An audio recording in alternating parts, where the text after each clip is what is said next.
ಯಾಕೆಲ್ಲರೂ ಹೆದರ್ಕೊಂಡು ನೋಡೋಗ್ತಿದ್ದೀರಾ? ಅಜ್ಜಿ ಎದ್ದು ಬನ್ನಿ.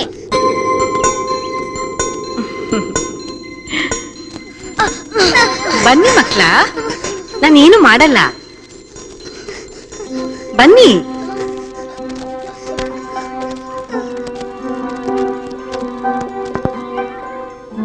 ನೀವು ನಿಜವಾಗ್ಲೂ ಬಂದಿದ್ದೀರಾ?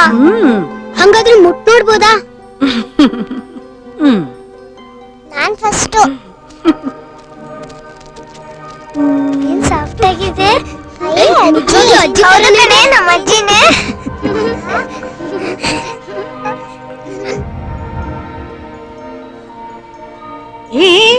ಏನ್ ಮಾಡ್ತಾ ಇದ್ಯಾ? ದೆವ್ವಕ್ಕೆ ಕಾಲ್ ತಿರ್ಗಮರ್ಗ ಇರುತ್ತಂತೆ. ನೀನ್ ದೆವ್ವನಾ? ನಾನ್ ದೆವ್ವ ಅಲ್ಲ, ನಿಮ್ಮಜ್ಜಿ. ಹಾಗಾದ್ರೆ ನೀನ್ ವರ್ಜಿನಲ್ಲೇ ಅಲ್ವಾ ಅಕ್ಕ? ಪಕ್ಕ. ಆದ್ರೂ